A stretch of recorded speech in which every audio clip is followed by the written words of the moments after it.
Well, good morning, Bruce and Andie. It's nice to have you with us today here at our office in Irvine. Yeah, thanks for coming today. I know we had to reschedule a few times. Our lives are busy, and we appreciate you having us. We do. Great, nice to have you with us. So, by way of a formal introduction, Bruce and Andie Hardy from Hardy Party Rentals, and also part of the Mission Viejo Chamber of Commerce. Board member too, Bruce. Really appreciate all of your extra work. And Andie, we're going to talk about it a little bit later, but you are the face of women in business, and we could not be more grateful to you for that. So we'll dive into that a little deeper. And really, the purpose of this podcast is to get to know you better, is to showcase your business, and we want referrals to be sent to you more. We can just about all use some more business. We appreciate that. Those are good things. So tell us a little bit about how you got into the party rental business, and I'm sure you probably weren't always in it, but how'd you dive into that? Well, I'll take at least the first part. So interestingly enough, we both had different jobs prior to Hardy Party Rentals, and at the time, it was just before the pandemic. We were thinking, let's do a side hustle, let's do a side business, because we're kind of entrepreneurs at heart. And so we started looking into things, and Andie actually found a party rental business for sale. Wow. So we actually started looking into buying that business. At the same time, the owner of the business said, well, I'm going to take the first person who gives me a check for the amount I want. And we're like, okay, that's fair enough. So it turns out someone else did end up buying it. And then, very soon after that, the country closed down for the pandemic. Right. And so over the time of the pandemic, we're like, well, at some point, we really like the idea of the party rental business, so we'll start our own. And, that's what we did. And again, it was going to be a side hustle. However, fortunately, we have been successful. And I first started going full-time to the business as things ramped up. And then Andie came in full-time, what was it, about a year and a half ago? Yeah. And we've been growing ever since. Wow. So is that how it happened? More or less. I always turn to my wife. Okay, you want the real story? No, you know what? More or less. And it's funny because when I was looking for a business, my background years and years ago had been in management when there was a Laguna Hills Mall. And we had a department store called the Broadway, and I was a manager of China Crystal Silver and Linens, which are a big part of a event rental company. And so when I was looking at various businesses, I kept gravitating towards things that in my background had been very, very happy for me. And I love tabletopscape, and I love helping people celebrate. I grew up in a household that we celebrated everything and lived very close to other family members. And so every celebration was 20, 25 people, and the logistics of entertaining with that many people, and always great memories associated with it. So when I was looking around at various businesses, I found myself gravitating towards those kinds of things. Bruce had no background in that whatsoever, and I credit him for coming along on the ride with that one, because he was like, oh, you want to do what? Yeah, entertainment, and what are we talking about? And so as we started to look into it and what it would entail, it seemed like, again, coming out of the pandemic, and we actually started planning for this during the pandemic. I had been a teacher and had been a teacher for many years. For any teachers that recall the pandemic, I think we all it was a very tough time. And I stuck with education for a couple of years after that, but really started thinking about next steps and next chapter. And we did the research. South County is an underserved area for many industries. It's interesting. You wouldn't think so. You wouldn't think so. For a bedroom community, it really is. And you know, to the credit of people who live in South County, they're willing to drive past that El Toro Y to go to. It's scary over there. Yeah, exactly. They'll do it. Way out to the hinterlands, but it's true. And so, you know, for something like that, where it's time is of the essence, many times, as much as we'd like to say that people plan well in advance for things, we all know that they don't, and sometimes you need it within a couple of hours, and that wasn't going to really be possible when you've got a business beyond the El Toro Y on a Friday afternoon. We've all sat there.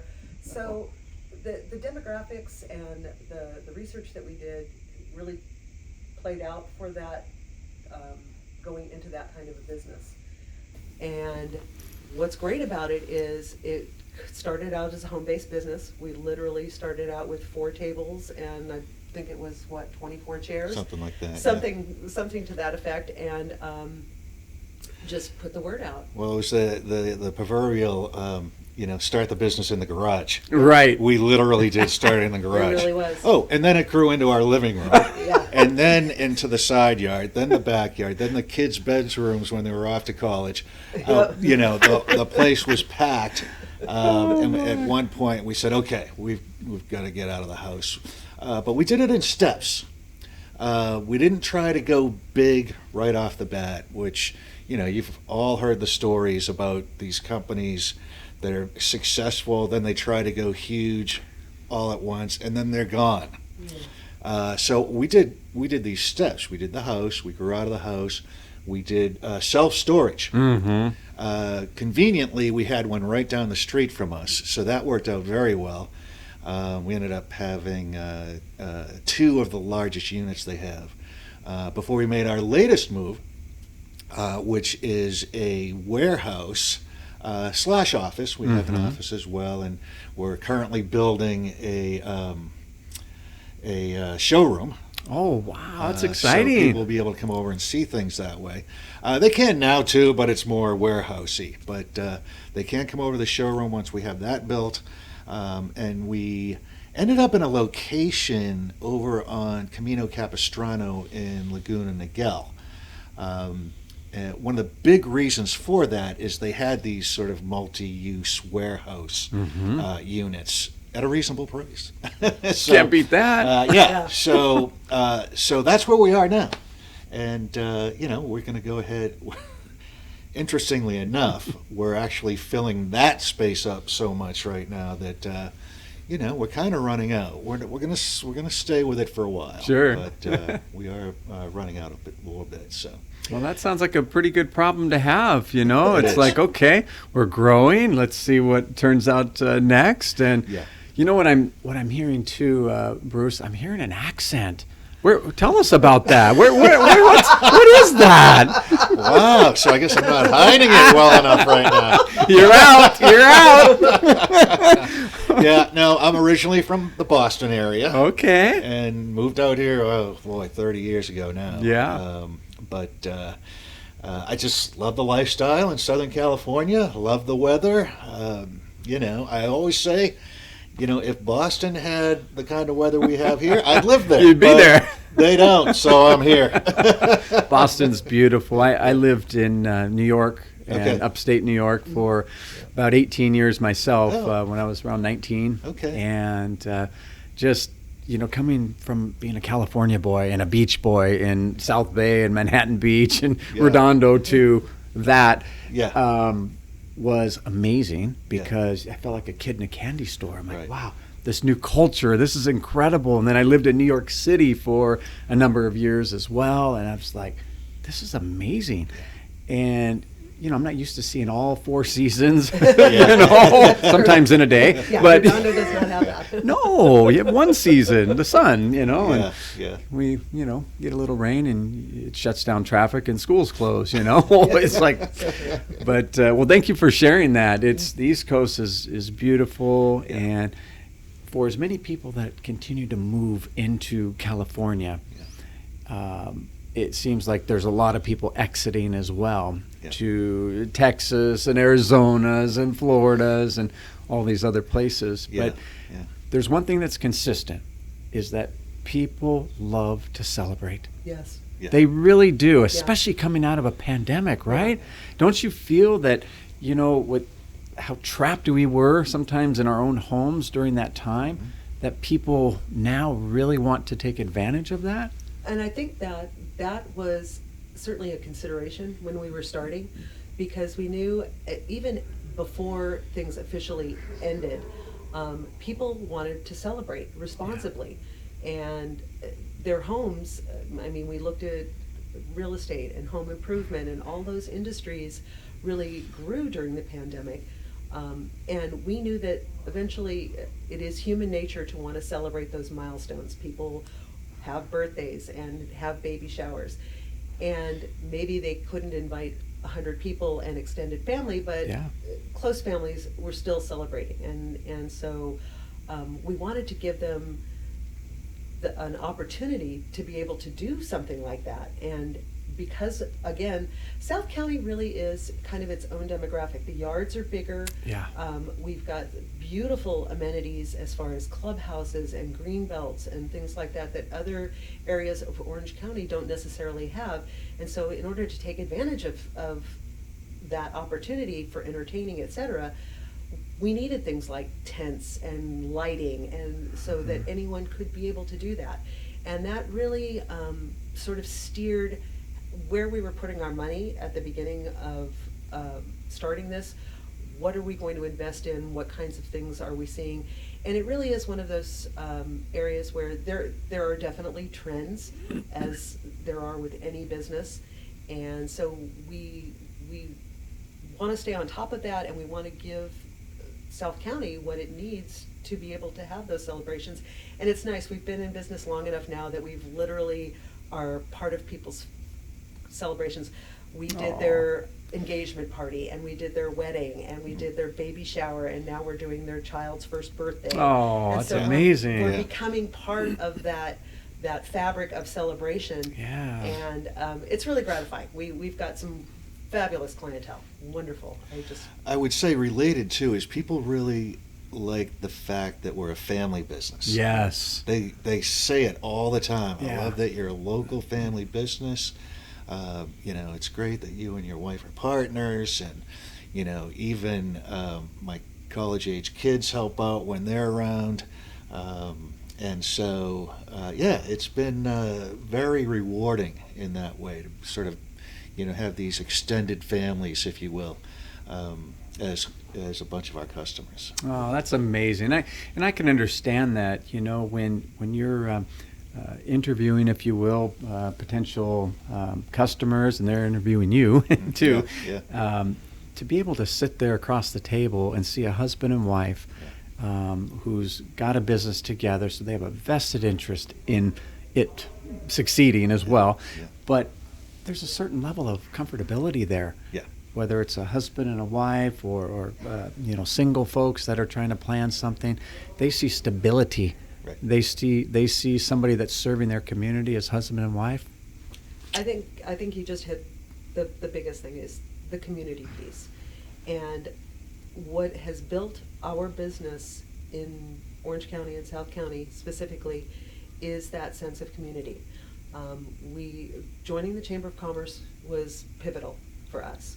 And once we did that and we started participating in community events, and not necessarily even doing a huge marketing campaign or anything like that, but just showing up and just talking with people and them seeing your face and, our kids are in soccer together, et cetera. They knew that we were part of the community and that we actually cared about making it a good event for them. And so our big break, so to speak, was the Ladera Ranch Moms Group. Oh, wow. And on Nextdoor. And all it took was one mom mentioning our name, and that was it. That was it. And it really just took off so quickly. And then that showed us as business owners the value of the Chamber of Commerce. As well, is that you really do become part of a community, and people in bedroom communities are making choices based on those personal relationships. So be a part of the Red Ribbon Walks and be a part of those kinds of things. It really, it makes a big difference for your business. Well, Yeah. and I don't think it comes as a surprise that the month that we opened our doors is the same month we joined the Mission Viejo Chamber of Commerce. Interesting. So the Chamber of Commerce, if I could comment on that, Please. If you participate Mm. and become involved, with the chamber, these things arise, like a sense of community and these kinds of things, and then you build the relationships, and all of a sudden, someone that you're seeing, say, on a weekly basis at Daybreakers, Mhm. says, "Hey, my friend is having a big wedding, Yeah. and they need rentals." And if we weren't participating in Yeah. those types of things, the meetings, the ribbon cuttings, pardon me, all those things, if we weren't participating, we wouldn't have the relationships, at least not strong enough where someone is comfortable recommending us. And so that's been a really great thing as a result of joining the chamber. I'm glad you mentioned that because, a lot of folks, I think business owners, even right here in our communities, do not even understand what a chamber of commerce is, number one, Yeah. let alone why should I join it, what benefits Yeah. can they offer to me as a business owner, Yeah. but what can I do for my community Right. as Yeah. well. And I know there's a survey that our CEO, Doug Zelasco, brought to our board meeting one time. This was a few years back, but it was a nationwide survey that showed that businesses that were part of their local chambers of commerce, I think it was like 70% or 80%, people were more likely to do business with you Yeah. as a chamber member Mhm. than if you're not. Mhm. For those same reasons that you mentioned. Yeah. They're comfortable, they see you're involved. Talk about that a little bit more. Both of you have been so involved in the Mission Viejo Chamber of Commerce. You didn't just sign up as a business. Right. You came in and you volunteered, you got involved. Can you share a little bit about what you've done, what you are doing as volunteers in the chamber? Sure. Well, okay, well, as you mentioned, I was asked to join the board, which I did so happily because it's, my philosophy too is, which is I think a lot of people's philosophy when it comes to volunteering, is giving back. Yeah. Giving back to that community, and helping out the community, and good things come from that. So, as we joined, as time went on, we volunteered for various, activities, if you will. Or we're volunteered. Yeah, or volunteered. That happens sometimes. Yeah. And then, again, back to the relationships. Yeah. As those relationships grew, we were asked to join the board and become active in that. And as part of being a board member, me personally, I head up the ribbon cuttings. Mhm. So anytime one of our members, whether they're new or have been part of the chamber for a while, we're happy to do a ribbon cutting for them, whether it's a grand opening or maybe it's even an anniversary. Yeah. It's our 1 year, it's our 5-year anniversary. Let's do a ribbon cutting. So they're always super fun to do. What's it like? What is a ribbon cutting? What do you do there? Why should other chamber members attend them? What's the value? Well, again, from my perspective, the fun thing about a ribbon cutting is it gets the community together again, Yeah. right? It gets other businesses. It gets elected officials. So, there's a huge value right there. When you go to a ribbon cutting, you're going to be introducing yourself to not only other businesses in your community, other folks who own businesses, but, to all the local elected officials. And in fact, there are elected officials that aren't necessarily local, but for example, a state senator. Yeah. Right. So you get those introductions, and they beget all these good things. Yeah. Not to mention that it's fun doing the ribbon cutting. Usually they'll have food. Yes. Sometimes some adult beverages are involved, which is nice. Sometimes a raffle, giveaways, whatever, just to make it fun.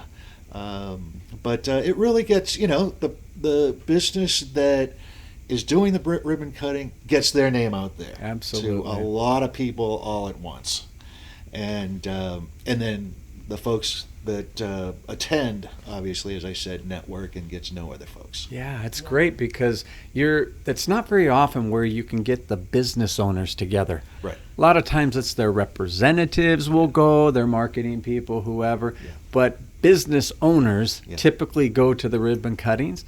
Those are the decision makers. Yeah. Those are the people that you can have on your speed dial now. Right. It's been great for our business too. Yeah. Exactly. How about you, Andie? I know you're greatly involved as well. You know what? In various capacities with the chamber, a couple of years ago, I was on the board as well. Yes. And I think as far as I've just always enjoyed being a part of the planning and implementation, and if you've got any leadership molecules, You're like, ooh, I like those. working throughout. You want to be a part of the people who are making the decisions. Yes. and communicating, and so that was appealing to me. The people that I met within the chamber were just great. I really clicked with so many of the members, and their professions really complemented what we were doing in our vision, et cetera. And so we have wound up using many of the talented people that we have met within the chamber. So that helped us. And as I got to know those people, it really does, it becomes more than just a resource for your business. It really does become a personal connection as well. And they become your friends. And what a group of friends to have, because you know that these people are hardworking, and they are ambitious, and they've got those organizational skills. Those are all great characteristics to have in friendships. And so if you're looking for quality people to interact with, I mean, from even just a social standpoint, beyond business resources, the chamber's a great place to start. So did that, and then a few years ago, Doug Zelasco, as you had mentioned, approached about the women in business, and this had been an idea that had been percolating for a while within the chamber, and so we put together that committee and put on that first Women in Business. It was amazing. The feedback was fantastic. It was so good. It was wonderful. Award show, fashion show. It had everything. It was like the Oscars. We had tears, we had laughter, we had everything. Yeah. And the stories were so inspirational, and the feedback that I got from not only those who attended, but what was rewarding is I got people coming up to me afterwards who had not been able to attend and said, I heard I missed something really special, and it was really great. And that was so nice to hear. So I had so much fun. I did it again this year, and will continue to do it as long as they want me to do it. Just Absolutely. Because, again, it puts you in touch with truly inspirational people. And I think one of the things about specifically women in business, I love that it's not an exclusive, exclusionary event. It absolutely, the men are invited, and they're supportive, and very instrumental in building many of these businesses. But it's also women who are in business do face some very unique challenges. Absolutely. And I think that the understanding that's within that room, and when I talk about those things during the event, and I look out at a sea of nodding all the heads, heads, yeah. and women who are like, I understand, I get it. It really builds that sense of community and support, and so it's an event that's very near and dear to my heart. I love Oh, that's women in business. amazing. And I think a fun fact, there was one lady there, successful in business, Angela Kung. Yeah. She just won a beauty pageant on Saturday that we went to. My wife was the makeup artist for okay. Yeah. one of her competitors, actually. Okay. And the competitor and Angela were up on the stage. It was the final announcement of who's going to be the winner. Yeah. And they had them both like this together, almost like two boxers waiting for the hand to go up. And Angela won. Oh, wow. Angela won. Wow. She Congratulations, sir. it was Mrs. USA World. Asia, they had all the different Asian countries represented there. Okay. It was amazing. And Oh, so, wow. you know, of course, I was quick to say, yeah, part of our Chamber of Commerce and part of our, yeah, right? So, but you just never know who you're going to connect with. Absolutely. And that's been our experience too, you know, with our business and the mortgage business is I joined probably 8-ish years ago, 9 years, something like that. And just having a lot of different opportunities to volunteer. It's the first thing that he's not with us anymore, but he greeted me at the door along with the B-man Jerry and said, "Nice to have some young people here, right?" Yeah. And I look around, I'm like, I guess I am one of the youngest. I thought this was the Elks Club at first, you know. The Grand Poobah hat or whatever, you know. And next thing I knew, you know, I was being volunteered for just about everything because I had energy and all this. And it was the best thing ever to get involved and get on the board and get, you know, some different perspectives. Because it's, and you both know, being board members, that it can get a little stale sometimes with the same type of thinking. We're going the same direction, people nodding heads. Okay. We need energy. We need some new blood, new ideas in there. And then next thing you know, you're doing women in business. You're doing these other fantastic things that the community really needs. Yeah. And so we're grateful for your involvement, your participation in the chamber and giving back. I have another question for you. So, you know, talked about pandemic. We talked about how you started your business as a hobby. We see how that's going. There's probably other people that will be watching this thinking, my goodness, I want to start a business, but I don't know if I can do this. I don't know if I can be successful. What advice would you have to those that may be thinking about starting a business, or perhaps their business got hit hard during the pandemic and they're trying to be successful? What advice for success might you be able to offer?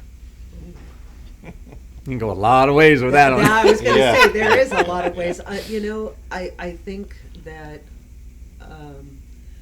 one of the things, and I hesitate to use words like pivot and because they're so overused, and especially somebody who's at that point with their business. You get a little panicky. You're like, okay, what are my next steps? And they're very critical. I think don't be afraid to let go of some of the things that on the outward appearance you might think look successful. Mm-hmm. Perhaps, as we were talking about earlier, office space. Or, you know, a flashy, you know, we have to have a big delivery vehicle, or we have to have this kind of thing. Don't be afraid to kind of pull back on some of those things and really assess. For a business like ours that is a service business, that's really the number one priority, is how can we serve our customers. If we do it from a storefront that has a beautiful showroom, great. But if we do it from our home and, you know, inventory is in a storage unit, that's great too, because really it was about the customer. And so I think if you find yourself as a business owner in that decision-making process of what's important, what stays and what goes, you've got to go back to your customer and think about what is going to be most important to them. Do they care if you're driving this kind of a vehicle? Do they care if you've got these trappings? No, they care about your service or your expertise. So, if I may, You may. He's got ideas. He always has ideas. Well, I think the first thing is which is what you hear quite often, but it's so true. Give it 110%. You know, you want your own business and you want it to grow. No days off. You know, at least for a certain amount of time, right? So really, really make that commitment. I mean, a few other, you know, sort of day-to-day things is like, keep expenses low. Yeah, You know, Andie alluded to that. Again, did we want to fill up our house with rental equipment? No. But guess what? Now we have to pay rent at this warehouse. That's right. I mean, we're in a position where we can, obviously, but it took us a few years to get there. And then, you know, I'll never forget this article. I was on a plane. This is years ago. And I was reading one of the magazines when they had them, and it was a brief article about the guy who founded Samuel Adams Beer. Mm-hmm. So when he was first starting out, you know, he was, he was struggling like a lot of folks do, and he went over to his uncle's house, and he said to his uncle, hey, you know, I need to buy some computers and some software and some things to help run my business. And the uncle said, well, have you sold any beer yet? Mm-hmm. And he said, well, not yet. He goes, so before you go buy all that stuff, why don't you go out and sell some beer? There you go. And, you know, and so the light went off for him, and he's like, yeah, I probably should make some money and then, you know, buy all the infrastructure or whatever that I need. So that has always hit home for me. You know, it's like one of those things. You want to keep that monthly overhead as low as you possibly can. How low can you go? Yeah, exactly. Pretty much what I love about that story that Bruce shared is that that's exactly what he did. He took bottles of beer and put them in a briefcase and walked around and went face to face to business owners and sold beer. And I think that's kind of where both of us were going, is that don't be afraid to pull back at times and the trappings of business, and you think that that's what a successful business is doing. But go back to the basics, go back to your customer and just meet them face to face and sell them the beer. That's right. That is so good. And, you know, hearing from small beginnings to needing expansion in the near future here, it shows that you've both been successful. It didn't come without a lot of hard work. And this resonates with me, with anybody that will be watching this, because everybody wants to be successful. And people equate success with many different things. I equate it with happiness. Yeah. If I'm happy, my wife's happy, our families, everybody around happy, that's successful. The money will follow, right? We all need money to feed our families and take care of things and enjoy some nice things. But success to me is happiness. Yeah. And if I'm happy doing what I'm doing in my work, if I don't like what I'm doing, I'm either going to tweak it to make sure I like it, or I'm going to move on to something I can really like and enjoy. So, but thank you. I really appreciate having both of you here. I could tie you up all day long because there's just a wealth of information right here in this room. But thank you, Bruce and Andie, for joining us today. It was a real treat. No, really appreciate it. Thank you. Really do. You're welcome. Now, I'm going to check something. Okay, good. It's still going. Okay. So what we're going to do is we are just going to redo the introduction part. Okay. Because when I reached down, I realized I didn't hit the record button for the first 4 minutes. Okay. Oh, okay. But he can do all that. Okay. So I'm so sorry about that. That's okay. Usually he's in. Zach, you're amazing. Zach sets up everything, and I always forget something. So No worries. So I'm going to do the introduction part again, and just how did you get into the business? Okay. That part. Yeah. Yep. Cool. I'm sorry about that. No, that's all right. No Everything worries. else was so good too. It was awesome. All right. Well, good morning. So glad to have Bruce and Andie Hardy here with us on our podcast. Thank you for joining this morning. Thank Thank you. you. Appreciate you having us. Yeah. Hardy Party Rentals. We want to know more about your business, and really the purpose of this podcast is to help showcase your business.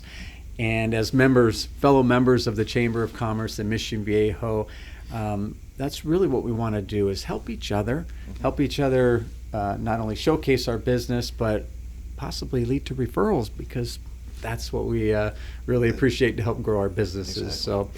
So maybe to get to know both of you a little bit better, tell us a little bit about how you got into Hardy Party Rentals. How'd this all come about? Okay. So, Andie and I both had, real jobs. I know. Prior to the party rental business. But at the time, and this was pre-pandemic, at the time we were looking for a side business. And we thought, okay, what do we like to do, etc. Andie was perusing, the online for sale places, and came across a party rental business. And, we like to party and have fun and so forth, and help other people party. So she told me about it, and I'm like, oh yeah, hey, that's a great idea, especially for some kind of a side hustle. So we ended up contacting the owner who was selling the business, and we started negotiating, and he said, hey, the first person who comes to me with a check for the amount I want for the business, I'm selling it. Sold. Yeah. And we said, okay, great, but we are going to continue to do our due diligence when buying a business. Turns out he ended up selling it to someone else.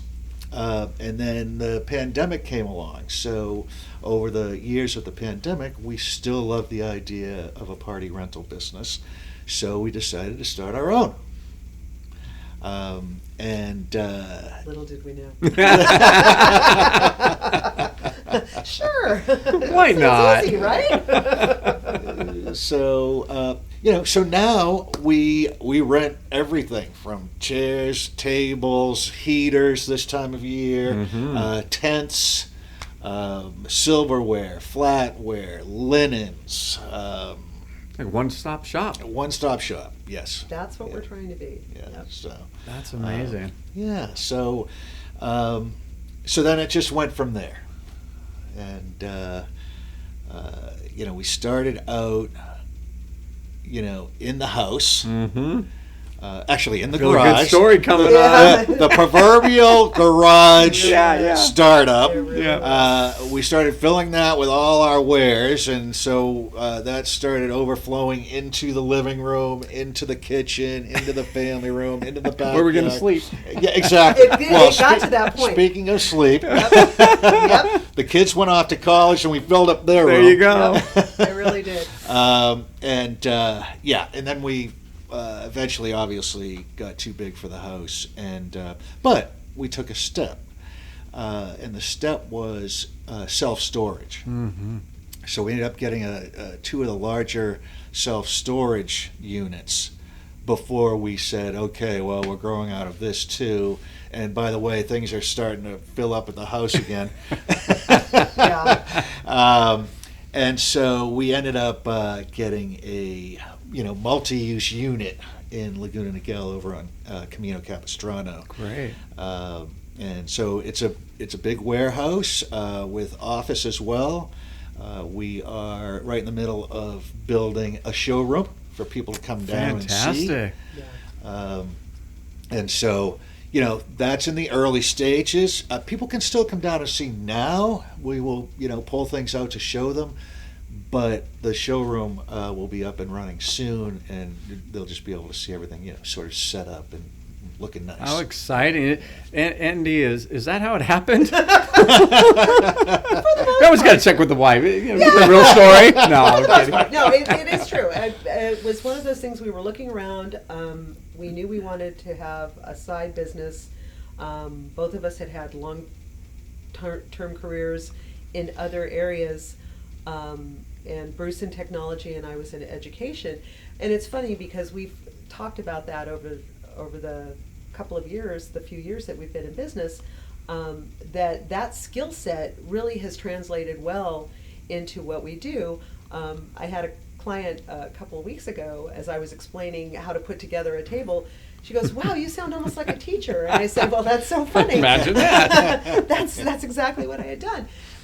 But that's, I think, when it comes to entertaining and business and growing a business, etc., Bruce's background in technology sales and how technology sales unfolds and how you go out and prospect and all those other business skills have really brought a fantastic skill set to this particular application in this particular business.